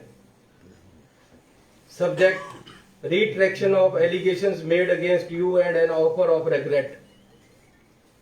ਕਹਿੰਦਾ ਜੀ ਜਿਹੜੇ ਮੈਂ ਤੁਹਾਡੇ ਪਰ ਐਲੀਗੇਸ਼ਨ ਲਗਾਏ ਹੈ ਉਹਨਾਂ ਨੂੰ ਵਾਪਸ ਲੈ ਰਿਹਾ, ਉਹਨਾਂ ਤੋਂ ਵਾਪਸ ਘੁੰਮ ਰਿਹਾ, ਗੋਡੇ ਟੇਕ ਰਿਹਾ ਆਪਣੇ, ਔਰ ਮੈਂ ਤੋਂ ਮਾਫੀ ਮੰਗ ਰਿਹਾ। ਇਹ ਮਜੀਠੀਏ ਨੂੰ ਲਿਖ ਰਿਹਾ ਹੈ ਕੇਜਰੀਵਾਲ, ਔਰ ਇਹ ਕੋਰਟ ਦੀ ਡਾਕੂਮੈਂਟ ਹੈ, ਅੰਮ੍ਰਿਤਸਰ ਕੋਰਟ ਚੋਂ ਕਢਾਇਆ ਗਿਆ ਹੈ। ਇਹ ਤੁਹਾਡੇ ਸਾਹਮਣੇ ਕਰ ਰਹੇ ਹਾਂ। ਕੇਜਰੀਵਾਲ ਤੇ ਭਗਵੰਤ ਮਾਨ ਤੇ ਆਮ ਆਦਮੀ ਪਾਰਟੀ ਦਾ ਕਿਰਦਾਰ, ਜਿਹੜੇ ਸਾਡੇ ਨੌਜਵਾਨਾਂ ਨੂੰ ਕਹਿ ਰਹੇ ਆ ਕਿ ਜੀ ਅਸੀਂ ਤੁਹਾਡੀ ਰਾਖੀ ਕਰਾਂਗੇ, ਅਸੀਂ ਤੁਹਾਡੇ ਵਾਸਤੇ ਲੜਾਂਗੇ, ਅਸੀਂ ਤੁਹਾਡੇ ਵਾਸਤੇ ਮਰਾਂਗੇ, ਉਹ ਆ ਮਾਫੀਆਂ ਮੰਗ ਕੇ ਭੱਜੇ ਆ ਪੰਜਾਬ ਚੋਂ। ਇਹ ਮੈਂ ਤੁਹਾਨੂੰ ਦੇਣ ਵਾਸਤੇ ਪੜ੍ਹ ਰਿਹਾ। In the recent past, I made certain statements and allegations against you. ਮਤਲਬ ਮਜੀਠੀਆ, ਮੈਂ ਤੁਹਾਡੇ ਪਿਛਲੇ ਸਮੇਂ ਦੇ ਵਿੱਚ ਤੁਹਾਡੇ ਖਿਲਾਫ ਗਲਤੀ ਨਾਲ ਬੋਲ ਗਿਆ, ਬਹੁਤ ਸਾਰੇ ਸ਼ਬਦ ਤੁਹਾਡੇ ਪਰ ਐਲੀਗੇਸ਼ਨ ਲਗਾਏ। ਮਜੀਠੀਆ ਨੂੰ ਕੇਜਰੀਵਾਲ ਕਹਿ ਰਿਹਾ ਹੈ regarding your alleged involvement in drug trade. These statements became a political issue. Now I have learnt that allegations are unfounded. Hence there should be no politics on such issues. Because of my allegations made against you at various political rallies, public meetings, TV programs, print, electronic and social media, you filed a defamation case against us in the Honorable Court at Amritsar. I hereby withdraw all my statements and allegations made against you and apologize for the same. शर्मनाक गल, I hereby withdraw। ये मैं ਤੁਹਾਨੂੰ ਪੜ੍ਹ ਕੇ ਸੁਣਾ ਰਿਹਾ ਕੇਜਰੀਵਾਲ ਦਾ affidavit, ਉਹਦੀ letter pad ਤੇ ਲੈਟਰ ਕਿ ਮਜੀਠੀਆ ਜੀ ਮੈਂ ਗੋਡੇ ਟੇਕ ਦਿੱਤੇ, ਮੈਂ ਹੱਥ ਜੋੜ ਰਿਹਾ। ਜੋ ਮੈਂ ਤੁਹਾਡੇ ਖਿਲਾਫ ਬੋਲਿਆ ਕਿ ਤੁਸੀਂ ਨਸ਼ੇ ਦੇ ਤਸਕਰ ਹੋ, ਮੈਨੂੰ ਮਾਫ ਕਰੋ। ਮੈਂ ਇਹ ਸਾਰੇ ਐਲੀਗੇਸ਼ਨ ਵਾਪਸ ਲੈ ਰਿਹਾ। All my statements and allegations made against you and apologize for the same। और मैं माफी मांगदा। The damage caused to your esteem, the hurt caused to your family, friends, well-wishers, followers and loss caused to you is regretted। ਇਹ ਕੇਜਰੀਵਾਲ ਹੈ। ਪੰਜਾਬ ਦੇ ਲੋਕਾਂ ਦੇ ਨਾਲ ਖੜਨ ਵਾਸਤੇ ਲੱਤਾਂ 'ਚ ਜਾਨ ਚਾਹੀਦੀ ਹੈ। ਪੰਜਾਬ ਦੇ ਲੋਕਾਂ ਦੇ ਨਾਲ ਖੜਨ ਵਾਸਤੇ ਆਪਣੇ ਘਰ ਪਰਿਵਾਰ, ਆਪਣੇ ਸਿਰ ਤੇ ਕੱਫਣ ਬੰਨਣਾ ਪੈਂਦਾ ਹੈ, ਜਿਹੜਾ ਅਸੀਂ ਬੰਨ ਕੇ ਤੁਰੇ ਆ। ਇਹ ਲੋਕ ਪੰਜਾਬ ਦੀ ਹਿਫਾਜ਼ਤ ਕਰਨ ਦੇ ਕਾਬਿਲ ਨਹੀਂ ਹੈ। ਇਹਨਾਂ ਨੂੰ ਹੁਣ ਆਪਣਾ ਸਟੇਟਸ, ਆਪਣੀ ਸਥਿਤੀ, ਆਪਣੀ ਸੋਚ ਸਪਸ਼ਟ ਕਰਨੀ ਚਾਹੀਦੀ ਕਿ ਅੱਜ ਇਹ ਕਿੱਥੇ ਖੜੇ ਹੈ। ਇਹਨਾਂ ਨੂੰ ਹੁਣ ਜਦ ਵਿਕਰਮ ਮਜੀਠੀਏ ਨੂੰ ਕਿਤਾਬਾਂ ਵਿੱਚ ਲੈ ਲਿਆ ਗਿਆ, ਉਹਦੇ ਤੇ ਪਰਚਾ ਦਰਜ ਕਰ ਦਿੱਤਾ ਗਿਆ ਤੇ ਉਹ ਫਰਾਰ ਹੈ ਤੇ ਆਪਣੇ ਆਪ ਨੂੰ ਜਸਟੀਫਾਈ ਕਰਨ ਵਾਸਤੇ ਸਾਹਮਣੇ ਨਹੀਂ ਆ ਰਿਹਾ, ਤਾਂ ਹੁਣ ਇਹਨਾਂ ਨੂੰ ਪੰਜਾਬ ਦੇ ਲੋਕਾਂ ਤੇ ਮਾਫੀ ਮੰਗਣੀ ਚਾਹੀਦੀ। ਭਗਵੰਤ ਮਾਨ ਜਿਹੜਾ ਉਹਨਾਂ ਦੇ ਨਾਲ ਖੜਾ ਹੈ, ਜੇ ਇਕੱਲਾ ਇੱਕ ਭਗਵੰਤ ਮਾਨ ਹੈ ਜਿਹਨੇ ਕੇਜਰੀਵਾਲ ਨੂੰ ਨਹੀਂ ਕਿਹਾ ਆਮ ਆਦਮੀ ਪਾਰਟੀ ਕਿ ਤੁਸੀਂ ਗਲਤ ਕੀਤਾ ਹੈ, ਤੁਹਾਨੂੰ ਮਾਫੀ ਨਹੀਂ ਮੰਗਣੀ ਚਾਹੀਦੀ ਸੀ। ਅੱਜ ਵੀ ਭਗਵੰਤ ਮਾਨ ਕਹੇ ਕਿ ਕੇਜਰੀਵਾਲ ਦੀ ਗਲਤੀ ਸੀ, ਇਸ ਨੇ ਮਾਫੀ ਨਹੀਂ ਮੰਗੀ, ਇਸ ਨੇ ਮਾਫੀ ਮੰਗੀ ਹੈ, ਇਸ ਨੂੰ ਨਹੀਂ ਮੰਗਣੀ ਚਾਹੀਦੀ ਸੀ। ਅੱਜ ਵੀ ਕੇਜਰੀਵਾਲ ਤੇ ਭਗਵੰਤ ਮਾਨ ਪੰਜਾਬ ਦੇ ਲੋਕਾਂ ਤੇ ਮਾਫੀ ਮੰਗ ਲੈਣ ਤਾਂ ਪੰਜਾਬ ਦੇ ਲੋਕ ਖੁੱਲੇ ਦਿਲਾਂ ਵਾਲੇ ਮਾਫ ਕਰ ਦੇਣਗੇ। ਲੇਕਿਨ ਫਿਰ 2 ਮਹੀਨੇ ਬਾਅਦ ਕਿਸੇ ਨੇ ਨਹੀਂ ਕਰਨਾ ਇਹਨਾਂ ਨੂੰ। ਇਹਨਾਂ ਨੇ ਵੀ ਪੰਜਾਬ ਦੇ ਨਾਲ, ਮਜੀਠੀਏ ਦੇ ਨਾਲ ਮਿਲ ਕੇ ਧੋਖਾ ਕੀਤਾ। ਇਹ ਇੱਕ ਦਿਨ 'ਚ ਲੈਟਰ ਨਹੀਂ ਬਣੀ। ਇਹ ਦਿੱਲੀ ਦਾ ਜਿਹੜਾ ਹੁਣੇ ਲੀਡਰ ਬੀਜੇਪੀ ਸ਼ਾਮਲ ਹੋਇਆ, ਕਿਆ ਨਾਮ, ਸਿਰਸਾ, ਉਸ ਨੇ ਇਹਨਾਂ ਦਾ ਬੈਠ ਕੇ ਸਮਝੌਤਾ ਕਰਾਇਆ ਸੀ। ਭਗਵੰਤ ਮਾਨ, ਕੇਜਰੀਵਾਲ, ਉਹਨਾਂ ਦਾ ਸਮਝੌਤਾ ਵਿਕਰਮ ਮਜੀਠੀਏ ਦੇ ਨਾਲ ਸਿਰਸੇ ਨੇ ਕਰਾ ਕੇ ਆਹ ਲੈਟਰ ਜਾਰੀ ਕਰਾਈ ਹੈ ਕੇਜਰੀਵਾਲ ਤੋਂ, ਜਿਹੜੀ ਕਿ ਪੰਜਾਬ ਦੀ ਨੌਜਵਾਨੀ, ਪੰਜਾਬ ਦੀਆਂ ਮਾਵਾਂ ਦੀਆਂ ਕੁੱਖਾਂ, ਪੰਜਾਬ ਦੀ ਅਰਥ ਵਿਵਸਥਾ, ਪੰਜਾਬ ਦਾ ਸਮਾਜਿਕ ਜੀਵਨ, ਪੰਜਾਬੀਆਂ ਦੇ ਪਿੱਠ ਦੇ ਵਿੱਚ ਛੁਰਾ ਮਾਰਿਆ ਅੰਦਰ ਖਾਤੇ ਇਹਨਾਂ ਨੇ ਬੈਠ ਕੇ। ਇਸ ਲਈ ਕੇਜਰੀਵਾਲ ਇਸ ਦਾ ਜਵਾਬ ਦੇਵੇ। ਤੇ ਮੈਂ ਬਿਲਕੁਲ ਕਲੀਅਰ ਕਰ ਦੇਣਾ ਚਾਹੁੰਦਾ ਹਾਂ ਐਸੀ ਆ ਤੁਹਾਡੀ ਜਿਹੜੀ ਮੁਹਾਵਰਾ ਹੈ ਕਿ ਬਿੱਲੀ ਥੈਲੇ ਤੋਂ ਬਾਹਰ ਆ ਗਈ, ਇਹ ਕੱਢੀ ਹੈ। ਇਹ ਜੀ ਬਿੱਲੀ ਇੱਕ ਕੈਪਟਨ ਰਮਿੰਦਰ ਸਿੰਘ ਵੀ ਹੈ, ਉਹ ਵੀ ਕੱਢੀ ਹੈ। ਉਹ ਵੀ ਹੁਣ ਮਜੀਠੀਏ ਦੇ ਹੱਕ 'ਚ ਬੋਲਦੇ ਆ, ਰਿਸ਼ਤੇਦਾਰੀਆਂ ਯਾਦ ਆ ਗਈਆਂ। ਉਹ ਦਿਨ ਯਾਦ ਨਹੀਂ ਹੈ ਜਿਸ ਦਿਨ ਕਹਿੰਦਾ ਹੁੰਦਾ ਸੀ ਇਹ ਛੋਟਾ ਜਿਹਾ ਬਲੂੰਗੜਾ ਮੈਂ ਇਹਨੂੰ ਦੇਖੂੰਗਾ। ਹੁਣ ਬਲੂੰਗੜੇ ਦੇ ਨਾਲ ਬਿੱਲੀ ਵੀ ਬਾਹਰ ਆ ਗਈ, ਦੋਨੋਂ ਆ ਗਏ ਬਾਹਰ। ਸੋ ਮੈਂ ਕਹਿਣਾ ਚਾਹੁੰਦਾ ਕਿ ਐਸੀ गरीब हो सकते हैं, कमजोर नहीं है। ऐसी पार्टी साडी नैशनलिस्ट है, नेशन दे वास्ते हमेशा लड़ी है ते लड़ांगे। ये नैशनल लड़ाई है, ये पूरे सूबे दे लोकां दी लड़ाई है, ये नौजवानों दी लड़ाई है। ऐसी इहदे वास्ते लड़ांगे। और वो लोग जेड़े पंजाब दे समाज नूं गंधला करन वास्ते जिन्हां ने नशे फैलाए है ਉਹਨਾਂ ਨੂੰ ਲੌਜੀਕਲ ਐਂਡ ਤੱਕ ਲੈ ਕੇ ਜਾਵਾਂਗੇ। ਇਹ ਲੜਾਈ ਇੱਥੇ ਨਹੀਂ ਮੁੱਕੇਗੀ। ਹੋਰ ਵੀ ਇਹਦੇ ਵਿੱਚ ਬਹੁਤ ਸਾਰੇ ਲੋਕ ਆਣਗੇ, ਇਹਨਾਂ ਦੀਆਂ ਪ੍ਰਾਪਰਟੀਆਂ ਵੀ ਆਣਗੀਆਂ, ਇਹਨਾਂ ਦੇ ਰੇਤੇ ਦੇ ਬਿਜ਼ਨਸ ਵੀ ਆਣਗੇ, ਇਹਨਾਂ ਦੇ ਲੀਕਰ ਬਿਜ਼ਨਸ ਵੀ ਆਣਗੇ। ਇਹ ਸਾਰੀਆਂ ਚੀਜ਼ਾਂ ਦੇਖੀਆਂ ਜਾਣਗੀਆਂ। ਸੋ ਇਹਦੇ ਲਈ कोर्ट में हुआ है, इधर मोहाली कोर्ट में केस लगा हुआ है और लुधियाना कोर्ट में बम धमाका हो रहा है। मैंने कहा हो सकता है इसका लिंक हो, इसकी तहकीकात की जा रही है। आज केंद्र से भी आज लीडर आ रहे हैं, मंत्री जी आ रहे हैं, मैं भी कल गया था। कपूरथला में बात आगे बढ़ रही है। वहां कोई पंजाबी च बोलना जी तुसीं जानदे कपूरथला दे विच ਜਿਹੜਾ ਬੇਅਦਬੀ ਦੀ ਗੱਲ ਹੋਈ ਹੈ ਉਹ ਸਾਨੂੰ ਬੇਅਦਬੀ ਦੀ ਕੋਈ ਉੱਥੇ ਗੱਲ ਨਹੀਂ ਮਿਲੀ ਤੇ ਕਿਸੇ ਤਰ੍ਹਾਂ ਦਾ ਕੋਈ ਐਵੀਡੈਂਸ ਨਹੀਂ ਹੈ ਕਿ ਬੇਅਦਬੀ ਹੋਈ ਹੈ।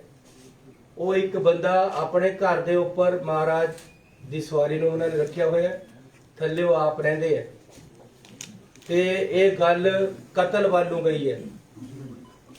ਇਸ ਕਰਕੇ ਇਸ ਦੀ ਇਨਕੁਆਇਰੀ ਚੱਲ ਰਹੀ ਹੈ। ਜੋ ਸਾਹਮਣੇ ਆਏਗਾ ਅੱਜ उम्मीद है उससे नितारा हो जाएगा। ऐसी ये मामला ट्रेस कर लिया है, इस मसले ਨੂੰ ਅਸੀਂ हल कर लिया है ਤੇ ਅੱਜ हल ਦੇ ਮੁਤਾਬਕ FIR ਨੂੰ ਅਮੈਂਡ ਕਰ ਦਿੱਤਾ ਜਾਏਗਾ। ਸਰ ਇਹਦੇ ਵਿੱਚ ਨਸ਼ਿਆਂ ਦੇ ਵਿੱਚ ਹੋਰ ਕਿਹੜੀਆਂ ਵੱਡੀਆਂ ਮੱਛੀਆਂ ਨੇ? ਤੁਸੀਂ ਕਿਹਾ ਵੀ ਇਹ ਤੋਂ ਇਲਾਵਾ ਹੋਰ ਵੀ ਬਹੁਤ ਵੱਡੀਆਂ ਮੱਛੀਆਂ ਹੈ। ਤੁਸੀਂ ਕਿਹਾ ਹਰਪ੍ਰੀਤ ਸਿੱਧੂ ਦੀ ਰਿਪੋਰਟ ਤੇ ਤੁਸੀਂ ਇਹ ਮਾਮਲਾ ਦਰਜ ਕੀਤਾ। ਹਰਪ੍ਰੀਤ ਸਿੱਧੂ ਰਿਪੋਰਟ ਤੇ 2 ਸਦੱਸੀय ਕਮੇਟੀ ਜਿਹੜੀ ਬਣੀ ਸੀ ਹੋਮ ਦੀ ਤੇ DGP ਸਾਹਿਬ ਦੀ, ਉਹਨਾਂ ਨੇ ਵੀ ਇੱਕ ਰਿਪੋਰਟ ਸਬਮਿਟ ਕੀਤੀ ਹੈ। ਉਹ ਰਿਪੋर्ट ਕੀ ਕਹਿੰਦੀ ਹੈ ਜੀ? ਦੇਖੋ ਐਸੀ ਸਾਰੀਆਂ ਰਿਪੋਰਟਾਂ ਕੋਰਟ ਦੇ ਸਾਹਮਣੇ ਰੱਖ ਦਿੱਤੀਆਂ। ਉਹ ਰਿਪੋਰਟ ਵੀ ਕੋਰਟ ਦੇ ਸਾਹਮਣੇ ਗਈ ਹੈ।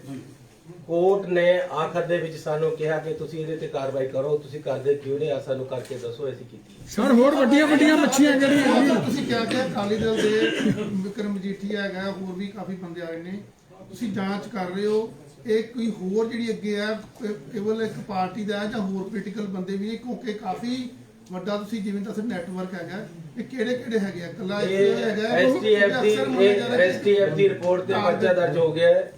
ਇਹਦੀ ਇਨਵੈਸਟੀਗੇਸ਼ਨ ਜਾਰੀ ਹੈ। ਇਹਦੇ ਜਿਹੜਾ ਸਾਹਮਣੇ ਨਹੀਂ, ਤੁਸੀਂ ਕਿਹਾ ਵੀ ਹੋਰ ਵੱਡੀਆਂ ਮੱਛੀਆਂ ਵੀ ਹੈਗੀਆਂ ਨੇ ਇਹਦੇ ਵਿੱਚ। मैं तो कह रहा कि इन्वेस्टिगेशन चल रही है।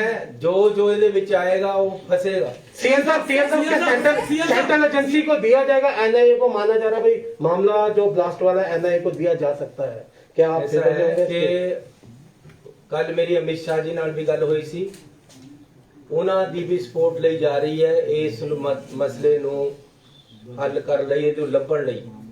ਉਹਨਾਂ ਦੀਆਂ ਵੀ ਟੀਮਾਂ ਇੱਥੇ ਆਈਆਂ ਹੋਈਆਂ। मैं उन्होंने नाल गल कीती सी, उन्होंने दे मिनिस्टर भी अज इत्थे आए हैं, क्योंकि RDX ते कुछ ऐसे इशू है जिहड़े पंजाब कोल वो सिस्टम नहीं है। वो केंद्र सरकार दी एजेंसियां आके देखदियां है किस लेवल दा RDX कित्थों आया हो सकदा। वो सारियां चीज़ां दी तहकीकात चली साहब ISI पाकिस्तान का लिंक भी हो सकता है, जितनी भी पंजाब में घटनाएं हुई हैं। उसके बाद जो बम ब्लास्ट होता है, क्या आपके पास पहले से कोई इनपुट था? और अगर इनपुट था या नहीं था, उसके बाद इस तरह का ब्लास्ट होना सेंट्रल एजेंसीज द्वारा आपको अलर्ट किया गया था, उसके बाद भी ये ब्लास्ट हो जाना कहीं ना कहीं इंटेलिजेंस फेलियर नहीं? कोई ऐसा नहीं बात है। हम अपनी तरफ से पूरे सतर्क हैं। और हर तरीके से सतर्की से काम कर रहे हैं। चन्नी साहब आईएसआई पाकिस्तान का भी हाथ हो सकता है इन घटनाओं के पीछे, या प्रो खालिस्तानी ऑर्गेनाइजेशन अभी का तक भी मेरी काम हो नॉलेज सकता में है? ऐसा कुछ आया नहीं है। सर, जिस शख्स की जान गई है उसके बारे में क्या कुछ इनपुट आया है कि वो शख्स आखिरकार वहां पर कैसे पहुंचा और क्या उसके पास इसकी पूरी तहकीकात, वहाँ जितने कैमरे लगे हुए हैं, हर चीज से यही एविडेंस अभी तक यही आ रहा है कि वही आदमी ऑपरेट करने वाला था, उसके अपने ऊपर ਸੀਐਮ ਸਾਹਿਬ ਕੱਲ ਸੁਖਬੀਰ ਸਿੰਘ ਬਾਦਲ ਨੇ ਪ੍ਰੈਸ ਕਾਨਫਰੰਸ ਵੀ ਉਹ ਟ੍ਰੇਸ ਕਰ ਲਿਆ ਮਾਮਲਾ, ਉਹਦੇ ਵਿੱਚ ਕਿੱਦਾਂ ਦੀ ਮਤਲਬ ਜਾਣਕਾਰੀ ਹੈ, ਪੋਲੀਟੀਕਲ ਕਨਸੀਕੁਐਂਸੀ ਆ? ਅਜੇ ਤੱਕ ਤਾਂ ਇਹ ਪਤਾ ਲੱਗਿਆ ਕਿ ਉਹ ਉੱਥੇ ਕਿਸੇ ਤਰ੍ਹਾਂ ਦੀ ਬੇਅਦਬੀ ਦੀ ਗੱਲ ਨਹੀਂ ਹੈ। ਅਜੇ ਤੱਕ ਇੱਥੇ ਅਸੀਂ ਪਹੁੰਚੇ ਹਾਂ ਔਰ ਉਹ ਬੰਦਿਆਂ ਨੇ ਬੰਦੇ ਨੂੰ ਫੜ ਕੇ ਮਾਰ ਦਿੱਤਾ ਹੈ। ਇੱਥੇ ਤੱਕ ਸੀਐਮ ਸਾਹਿਬ ਕੱਲ ਸੁਖਬੀਰ ਸਿੰਘ ਬਾਦਲ ਨੇ ਪ੍ਰੈਸ ਕਾਨਫਰੰਸ ਕੀਤੀ, ਕਹਿੰਦੇ ਕਿ ਜਿਹੜੇ ਡੀਜੀਪੀ ਮੌਜੂਦਾ ਜਿਹੜੇ ਤੁਸੀਂ ਲਗਾਏ ਨੇ ਬੜੇ ਨਖਿੱਧ ਨੇ, ਨਿਕੰਮੇ ਨੇ, ਔਰ ਜਿਹੜੇ ਨਾਲ ਆਈਜੀ ਆ ਉਹਦੇ ਖਿਲਾਫ ਪਹਿਲਾਂ ਹੀ ਕੇਸ 2 ਨੇ ਚਾਰਜਸ਼ੀਟ ਹੋਏ ਨੇ, ਚਲਾਨ ਨਹੀਂ ਪੇਸ਼ ਕੀਤਾ ਹੈਗਾ।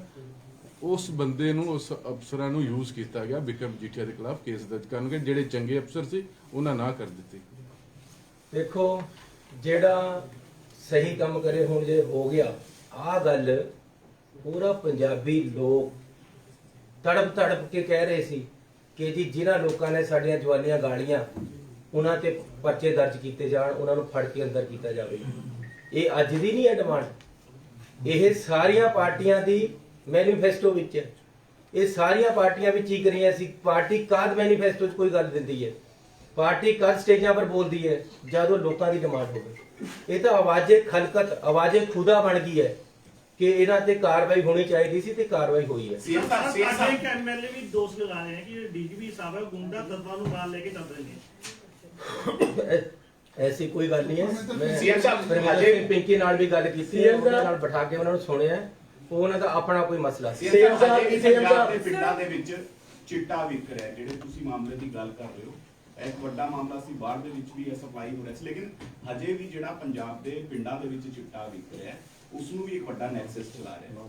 ਇਹ ਕਦੋਂ ਤੱਕ ਨੈਕਸਸ ਜਿਹੜਾ ਹੈ ਖਤਮ ਏਦਾਂ ਹੈ, ਮੈਂ ਕਦੇ ਵੀ ਜਦ ਕੋਈ ਪੱਤਰ ਗੱਲ ਕਰਦਾ ਉਹਨੂੰ ਰੂਲ ਆਊਟ ਨਹੀਂ ਕਰਦਾ, ਲੇਕਿਨ ਅਸਲ ਦੇ ਵਿੱਚ ਕੀ ਹੈ, ਹਰ ਲੋਕ ਕਰਪਸ਼ਨ ਦੇ ਵਿੱਚ ਵੀ ਲੋਕ ਕਹਿੰਦੇ ਯਾਰ ਬੜਿਆਂ ਨੂੰ ਕੋਈ ਫੜਦਾ ਨਹੀਂ ਹੈ, ਇੱਥੇ ਆ ਕੇ ਥੱਲੇ ਕਲਰਕਾਂ ਨੂੰ ਹੱਥ ਪਾਈ ਜਾਂਦੇ। ਇਸੇ ਤਰ੍ਹਾਂ ਬੜੇ ਤਸਕਰਾਂ ਨੂੰ ਕੋਈ ਫੜਦਾ ਨਹੀਂ ਹੈ, ਉਹ ਜਿਹੜੇ ਨਸ਼ੇ ਮਾੜਾ ਮੋਟਾ ਕੋਈ ਮੁੰਡੇ ਨੇ ਖਾ ਲਿਆ ਉਹਨੂੰ ਫੜ ਕੇ ਅੰਦਰ ਦੇ ਦਿੰਦੇ। 50,000 ਬੰਦਾ ਮੇਰੇ ਪਾਸ ਦੇਖੋ, ਆਹ ਮੈਂ ਤੁਹਾਨੂੰ ਦੱਸਾਂ ਕਿੰਨੇ ਪਰਚੇ ਹੋਏ ਆ। 51,011 ਕੇਸ ਐਨਡੀਪੀਐਸ ਦੇ ਦਰਜ ਹੋਏ ਆ। 66,376 ਅਰੈਸਟਾਂ ਹੋਈਆਂ ਪਿਛਲੇ 4 ਸਾਲਾਂ 'ਚ। 2399 ਕਿਲੋਗ੍ਰਾਮ ਹੈਰੋਇਨ ਫੜੀ ਗਈ ਹੈ। 13 ਕਿਲੋਗ੍ਰਾਮ ਸਮੈਕ ਫੜੀ ਗਈ ਹੈ। 31 ਕਿਲੋਗ੍ਰਾਮ 220 ਕਰੋੜ ਦੀ ਪ੍ਰਾਪਰਟੀ ਜ਼ਬਤ ਕੀਤੀ ਗਈ ਹੈ। ਲੇਕਿਨ ਇਹ ਜਿਹੜੇ 66,000 ਬੰਦੇ ਬੜੇ ਤਸਕਰ ਨਹੀਂ ਹੈ, ਇਹਦੇ ਵਿੱਚ ਜ਼ਿਆਦਾ ਉਹ ਹੈ ਜਿਹੜੇ ਲੋਕ ਨੂੰ ਲੱਤ ਤੇ ਲਗਾ ਲਿਆ ਗਿਆ ਤੇ ਫੜ ਉਹ ਖਾਣ ਲੱਗ ਗਏ। ਇਸ ਕਰਕੇ ਜਦ ਤੱਕ ਤੁਸੀਂ ਬੜੇ ਬੰਦਿਆਂ ਨੂੰ ਹੱਥ ਨਹੀਂ ਪਾਉਂਦੇ, ਥੱਲੇ ਡਰੇ ਨਹੀਂ ਜਾਂਦਾ, ਕਿਉਂਕਿ ਇਹ ਲੋਕ ਉੱਪਰ ਤੇ ਹੱਲਾਸ਼ੇਰੀ ਦਿੰਦੇ ਰਹਿੰਦੇ ਸੀ ਕਿ ਤੁਸੀਂ ਫਿਕਰ ਨਾ ਕਰੋ, ਸਭ ਕੁਝ सीएम साहब पहले इसको बढ़िया दूसरे में पूछ लेने दो, का मुआयना किया है जो दूसरे को भी मौका दो ना, मतलब करो वो भी sir actually this is not a debate, मतलब एक क्वेश्चन पूछ लो। सीएम साहब कोविड का थ्रेट है, पंजाब इलेक्शंस पे अभी ओमिक्रॉन की बात आ रही है, 3rd वेव की बात आ रही है, कितना आप खतरा देखते हैं और वैक्सीनेशन इंप्रूव करने के लिए आप क्या करेंगे? देखो, कोविड का खतरा है, इस करके सानू ਇਹਦਾ ਧਿਆਨ ਰੱਖਣਾ ਚਾਹੀਦਾ। ਮੈਂ ਪੰਜਾਬੀਆਂ ਨੂੰ, ਪੰਜਾਬ ਦੇ ਲੋਕਾਂ ਨੂੰ ਬੇਨਤੀ ਕਰਨਾ ਚਾਹੁੰਦਾ ਕਿ ਇਤਿਹਾਸ ਪੜ੍ਹਦੇ ਰਹੋ। ਕੋਵਿਡ ਕਈ ਦੇਸ਼ਾਂ ਨੇ ਫਿਰ ਤੋਂ ਇਸ ਬਾਰੇ ਆਪਣੀ ਕਾਰਵਾਈ ਸ਼ੁਰੂ ਕਰ ਦਿੱਤੀ ਗਈ ਹੈ, ਇਹ ਰੋਕਣਾ ਲਾਉਣੀਆਂ ਸ਼ੁਰੂ ਕਰ ਦਿੱਤੀਆਂ ਹੈ। ऐसी पंजाब फिलहाल रोक नहीं लगा रहे, लेकिन जरूर अवेयर करना चाहता है कि लोग इस बारे एहतियात बरतन। सीएम साहब, दो सवाल है। मैं 2 सवाल दे